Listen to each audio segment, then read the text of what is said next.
Hi guys! Welcome back to my channel. Again, my name is Jack. Kumusta po kayong lahat? So yun guys, maraming salamat po sa walang sawang pagsubaybay sa ating pong daily love reading. And kung ikaw ay bago pa lang sa ating channel, mag-subscribe na po kayo. Then, i-click mo na rin yung ating notification bell para lagi kang updated sa ating mga bagong upload. So yan guys, tignan natin kanina bang love reading atong masasagap natin ngayon. Kanina bang love reading itong masasagap?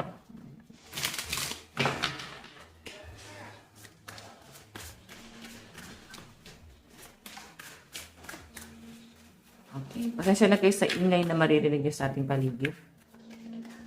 So guys, meron tayong justice, fairness, court, balance, honesty, truth, law. May nakikita ako dito na parang grabe yung galit.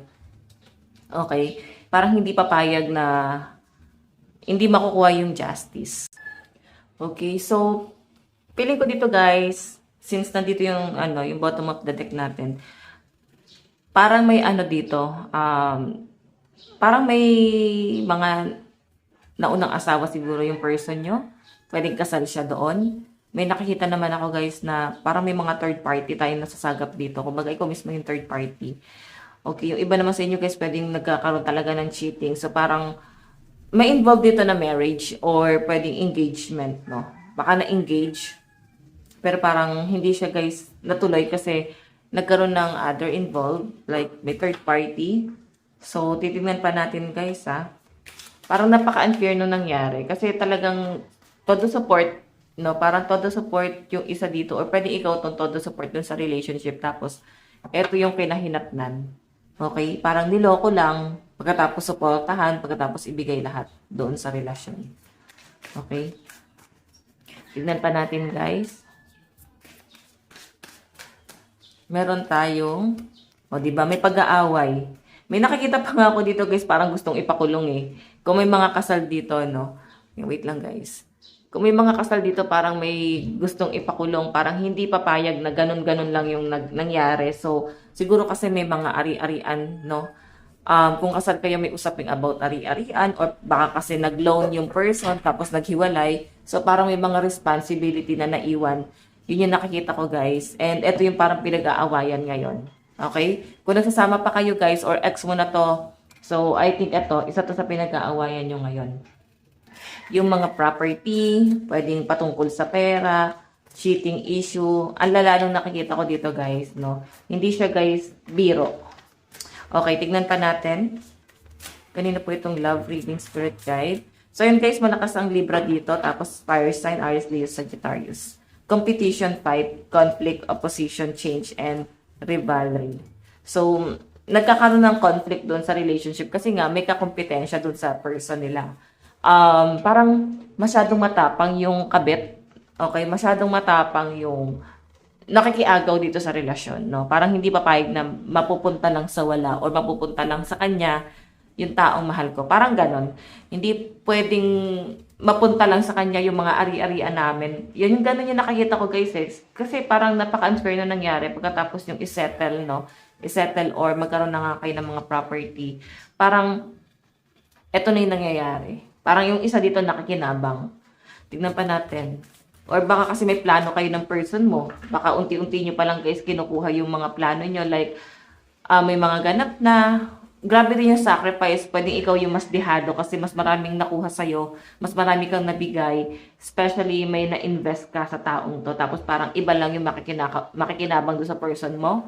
Or kung may usaping about property, is iba lang ang makikinabang doon sa property. Okay? Yung iba parang hindi makahiwalay kasi nga may mga property na kayo. Tignan pa natin guys. Kanina po itong love reading, spirit guide. Kanina po itong love reading. Meron tayong 5 of sword, war and hostility, dishonest step, victory and hurt. Ayan no. Pagkatapos nga guys makuha, so parang mapapaisip talaga na parang ano to, ginamit lang ako, kinuhanan lang talaga ako ng pera. May mga ganong scenario dito guys. As in, ang lala nito guys, parang pinapanindigan talaga siya nung third party or pinaglalaban talaga siya ng person mo. Okay? Tignan pa natin. Kanina po itong love reading. Okay. Actually, parang duda ka na dito una pa lang eh. Ramdam na ramdam mo na to na may something doon sa person na yan, no? Na parang merong iba, kung ikaw yung third party, parang hindi mo alam na may mga ganitong issue. Okay? So, yan yung pinapakita sa akin dito, guys. Then, ngayon parang may mga ganap na ganyan. Parang lately mo lang nadidiscover. And I think, hindi mo matanggap yung mga nangyayari. So, sa mga matagal na mag-asawa dito, so I think ito yung nagiging issue nyo ngayon. Third party, tas parang, ang hinahabol kasi dito is yung pera, tas parang property. So, yun na nga sabi ko kanina guys, nafe-feel nyo na to. Nararamdaman nyo na. Pwede rin naman kasi kayo na nag-i-stay pa rin sa inyo person mo. So, ito sabihin ko sa inyo guys, pagka ganitong klase yung relasyon, hindi mo deserve yan. Baka kailangan i-let go na, no? Ikaw lang yung magsasuffer kung ipagpapatuloy mo na ganito pa rin yung sitwasyon. Kasi parang ang sistema, kinukonsinti mo yung person mo, tinotolerate mo siya na gawin lang sa inyo yung mga ganyang sitwasyon. Okay? So, yung lakas ng ear sign, Aquarius, Gemini, Libra. Tingnan pa natin. Kanina po itong love reading, spirit guide, love reading. Meron tayong Ace of Swords, realization. So, ayun, andun yung pagmamahal, pero marami nang nare-realize, no? Parang hindi na tama talaga. Tapos parang nafe-feel pa ng isa na parang, ano ba to, bad luck ba to? Or pwede naman kasi guys na ikaw yung pinakisamahan ng person mo. Pwedeng may nauna talaga siyang person, no? May nauna siyang asawa. Then ikaw yung pinakisamahan, tapos nauulit yung sitwasyon, pwedeng na pagbabayaran mo ngayon yung nangyari. Okay? Kasi pwedeng ganun yung sistema. Okay? Pwede naman guys ilagay sitwasyon kung saan. Ito sa reading natin. Pero ito guys ang malakas kasi na nasasagap ko dito, parang may naunang asawa ng person na to, tapos parang na-involve ka doon. And baka ikaw yung third party before, tapos ikaw yung pinanindigan, tapos na nagsama, is baka inuulit, no? Ginagawa ulit ng person mo sa ibang tao naman. Okay? So parang ikaw nasasaktan, I think parang nasa karmic yung iba sa inyo, or pwedeng nasa, ano siya guys, no? Sa past life, no? Pwedeng, ayan, pwede kayo guys magpa-past life regression para aware kayo kung bakit nangyayari sa inyo yung ganito, no? Parang ang dami yung pinagdadaanan sa love life nyo. Siguro kasi itong person na kadil mo ngayon is meron kayong unfinished business. So, I think, nasa karmic kayo. And pinagbabayaran nyo siya ngayon sa kasalukuyan. Okay, sige, titignan pa natin guys. Kanina po itong love reading, spirit guide. Kanina po itong love reading. Meron tayong 3 of Wands, may pag-aantay, kahirapan sa pera. So, nakikita ko na parang nasa abroad yung iba sa inyo. Nahihirapan kayo pagdating sa finances nyo, ang dami nyo kino-consider. Tapos parang ngayon, napifeel mo na parang nilalayuan ka pa ng person mo. So, I think isa sa mga nagiging problema mo ngayon is yung finances mo. Tapos wala ka pang katuwang. Tapos ang dami pang responsibility na iniwan sa inyo yung person mo. Kung ikaw naman yung legal wife, legal husband, so I think pinapanindigan niya ngayon yung third party. Okay, ayan. Yung iba naman dito guys, pwede engage. Tapos talagang may ibang involved. Okay, mapipil mo yan eh. Parang hanggang ngayon, hindi pa rin guys, tinitigilan ng person mo yan. Okay? So, ayan, water sign, Cancer, Pisces, Scorpio, Capricorn, Taurus, Virgo, Aries, Leo, Sagittarius, Aquarius, Gemini, Libra. Tignan ka natin. Okay. Message ni person. Ayan. Yung reading natin guys na full spread is possible na nangyari siya sa past or nangyayari siya ngayon sa kasalukuyan. Ito yung nararamdaman sa inyo ngayon ng person mo. Nararamdaman sa inyo ngayon ng person mo. Ano yung nararamdaman ng person mo sa inyo ngayon? Meron tayong I think about you all the time. So, naiisip ka pa rin niya kahit na nakagawa siya ng masama sa inyo at sobrang sakit ng ginawa sa inyo, guys, no? Iniisip ka pa rin ito. Okay? Siguro concerned pa rin siya sa mga nangyayari sa inyo, kahit pa paano nagigilty rin siya. Di ba kakalokan? May nagigilty rin syempre sa mga taong naging masama, no? Sa mga taong nanakit. Nagigilty pa rin yan. So, tignan natin, guys, ano naman ang tingin ni person mo sa'yo ngayon. Tingin ni person sa'yo. Meron tayong, I need some more time before I can come to you. Ayun. I think kailangan niyo muna ng distance. Okay? Gusto niya mo ng space or ang tingin niya rin sa inyo kasi pag ikaw yung nanghihingi ng space kasi parang masyado ng below the belt yung mga nangyayari. So, ayan no, I need some more time before I can come to you. Kasi parang, I think, di ka pa ready. Pwede nangyari sa past yung mga issue na yon. And ngayon sa kasalukuyan, pwedeng may panunuyo na ginagawa tong person mo na to. Pero parang, sinasabi na, bigyan mo ako ng time kasi masyadong masakit yung ginawa mo. Okay, bigyan natin ng ilaw. And hindi biro, no? Yun yung nakikita ko dyan.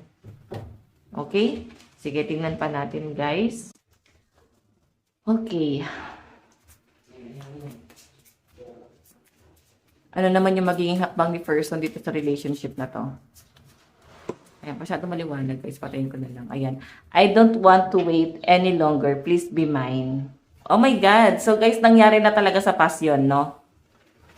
Yung full spread natin, yun yung issue niya before. So, ngayon, guys, ito parang si person, medyo impulsive or insensitive ba tawag doon? Yung tipong parang walang nangyari, tapos bigla na lang babalik sa buhay nyo na, okay, nandito na ako, buo na ulit ako, handa akong mahalin ka ulit. Tapos, di ba? So, na parang hindi ka nasaktan doon sa ginawa niya. Ayan, I don't want to wait any longer, please be mine. So, parang di niya guys kaya mag-antay ng ganito yung sitwasyon niyo. Parang gusto niya maging kayo na ulit, magbalikan na kayo. Ganun yung nakikita ko dyan, guys, no?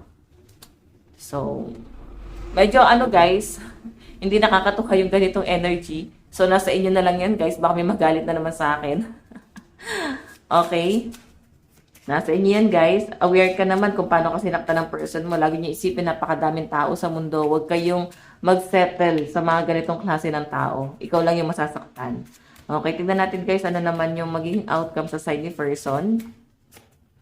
Now is not the time. O, diba? Aware siya eh. Gusto ko niya pero parang ramdam niya na parang ay hindi pa ito yung tamang panahon. Masyado ko siyang nasaktan. So, I think marami siya guys magiging realization na ikaw ayaw mo na. Okay? Pero sobrang paghahabol na gagawin itong taong to guys, no? Ayan, siya mismo aware siya na parang ay hindi pa ito yung tamang panahon. Masyado pa siyang nasasaktan or fresh pa yung nangyari. Kahit sabihin na natin guys na napakatagal niyo na guys na naghiwalay. Sabihin natin taon na. Tapos ngayon lang siya guys babalik ulit. 'Di ba? Tapos parang i-build mo na naman siya, bubuuin mo na naman siya nandun sa sitwasyon na 'yon.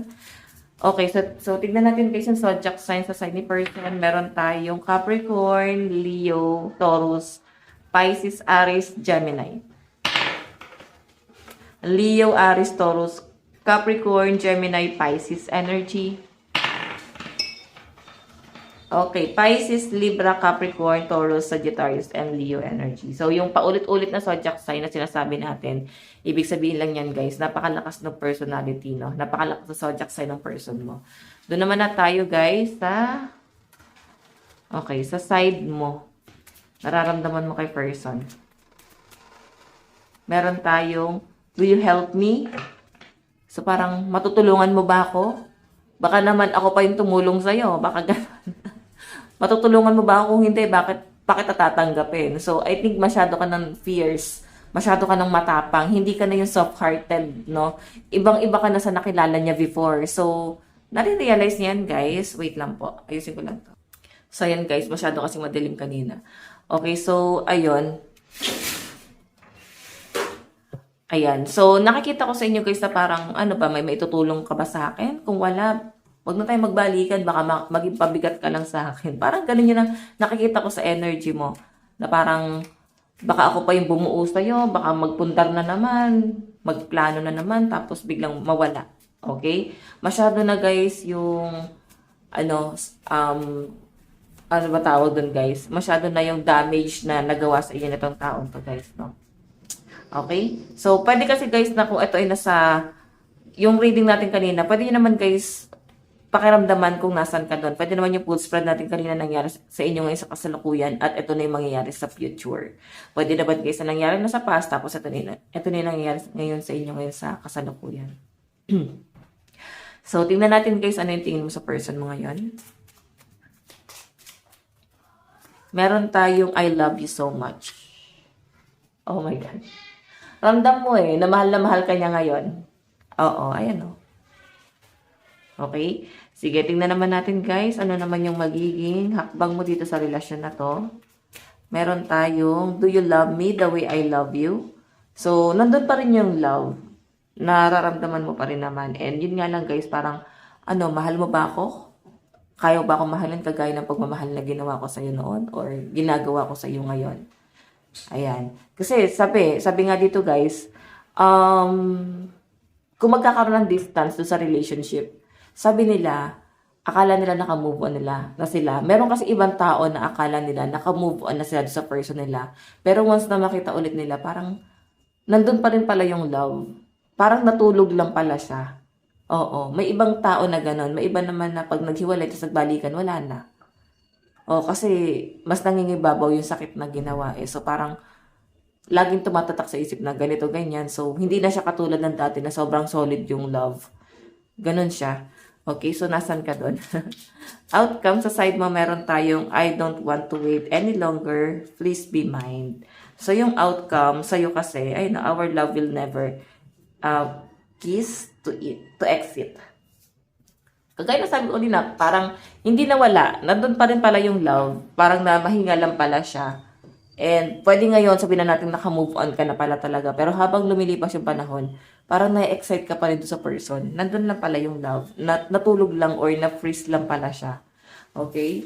So, tingnan natin guys. Ano naman yung zodiac sign sa side mo? Okay, meron tayong Leo, Capricorn, Sagittarius, Libra, Scorpio, and Virgo energy. Meron tayong Sagittarius, Libra, Sagittarius, okay. Sagittarius, Libra, Pisces, Virgo, Cancer, and Aquarius energy. Aries, Gemini, Taurus, Pisces, Capricorn, Leo energy. So, tingnan natin guys na napapunta tong relationship na to. Patay ng 3 cards. 3 cards. Saan na pa po itong papunta? Meron tayong King of Swords, Logic, Intellectual, Fairness, Truth, Mental, Sharpness. Ayun yung kinakatakot mo eh. Oo. Na what if, no, nandun ka na sa mga ano eh, possible na baka mangyari or gawin niya. Na parang kailangan maging matalino ka dito. Na parang paano pag na-stuck na naman ako, paano pag inulit na naman niya, magsasuffer na naman yung family ko. And possible kasi guys na hindi na siya tanggap ng pamilya mo. Both side, alam nila yung sakit na ginawa sa'yo or ginawa mo sa person na to. So, pwede nyo guys i-reverse. Sa pinatakita sa akin dito guys, yung mga pamilya na mismo or kamag-anak na mismo yung may parang against na maayos pa tong relasyon na to. Okay, kasi nga, sila mismo na witness nila kung gaano kasakit, no, yung ginawa sa inyo. So, parang hindi talaga siya guys makatarungan. Tapos ikaw ngayon yung magsasuffer na umalis ka, ako yung nagsuffer, babalik ka, ako na naman yung aayos ng gulo. Parang ganun yung nakikita ko dyan, guys, no? Puro ka na lang sacrifice dito. Okay, tignan natin message ni person sa'yo. Ano yung gusto niya sabihin? Our path will always reunite. So, may nag-uugnay sa inyo, baka may mga anak kasi kayo. I'm tired of running. So, napagod. So, isumbat mo sa kanya. Pagod kang humabol? Ako nga napagod din eh. Nagreklamo ba ako ba? Sumbat mo sa kanya, you have to be patient.